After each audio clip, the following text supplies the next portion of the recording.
30 days 30 healthy breakfast சீரியஸில் இன்றைக்கி டே 18ங்க கேழ்வரகு புட்டு தான் பார்க்க போகிறோம். ரொம்ப ஹெல்த்தியான ஒரு ரெசிபி. இந்த புட்டு கூட நெய்யும் நாட்டு சர்க்கரையும் வச்சு சாப்பிட்டா டேஸ்ட் அவ்வளோ சூப்பராக இருக்கும். இப்போ செய்முறை பார்த்துடலாம். இதுக்கு 1 கப் கேழ்வரகு மாவு எடுத்திருக்கேன். இந்த மாவை சூடாக இருக்க பேனில் சேர்த்து ஒரு 3லேருந்து 4 நிமிஷம் போல் கலர் மாறாமல் வாசனை வர அளவுக்கு வறுத்துட்டு வேறு ஒரு பவுலுக்கு மாற்றி வச்சுக்கலாம்.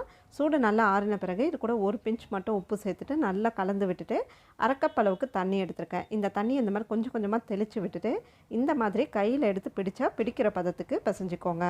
இப்போ இதை மூடி வச்சுட்டு ஒரு 10 நிமிஷம் ஊற விட்டுருங்க. 10 நிமிஷத்துக்கு அப்புறம் பார்த்திங்கன்னா மாவு நல்லா ஊறியிருக்கும். இந்த கட்டிகள்லாம் நல்லா உடச்சி விடுங்க. இல்லைனா ஈஸியாக பண்ணுறதுக்கு இந்த மாதிரி மிக்ஸர் ஜாரில் சேர்த்துட்டு விப்பரில் ஒரு 2 டைம் அடித்து எடுத்திங்கன்னா மாவு நல்லா இந்த மாதிரி உதிரி உதிரியாக வந்துடும். இப்போ நம்ம புட்டு குழாயில் சேர்த்துக்கலாம். ஃபஸ்ட்டு அடியில் ஒரு லேயர் தேங்காய் துருவல் சேர்த்துட்டு தேங்காய் துருவலுக்கு மேலே ரெடி பண்ண புட்டு மாவு சேர்த்துக்கலாம். மொத்தம் இந்த மாதிரி 2 லேயர் வச்சுருக்கேன். கடைசியாக திரும்பவும் தேங்காய் துருவல் வச்சுட்டு குக்கரில் பார்த்திங்கன்னா தண்ணி நல்லா கொதிச்சிட்ருக்கு. இப்போ மூடி வச்சுட்டு மேலே இருக்க அந்த விசில் ஹோல் இருக்கும் இல்லைங்களா, அதில் இந்த புட்டு குழாய் வச்சுருக்கேன். ஒரு 7 நிமிஷத்துக்கு அப்புறம் பார்த்திங்கன்னா புட்டு நல்லா வெந்திருக்கும். இப்போ இதை எடுத்து சர்வ் பண்ணிக்கலாம். புட்டு குழாயில்னா குட்டி குட்டி பவுலில் வச்சு ஆவியில் வேக வச்சு எடுத்துக்கோங்க. ரொம்ப ஹெல்த்தியான ராகி புட்டு ரெடி ஆகிடுச்சிங்க. ரொம்ப ரொம்ப சிம்பிள் அண்ட் டேஸ்டியான ரெசிபி. மிஸ் பண்ணாமல் ட்ரை பண்ணி பாருங்கள்.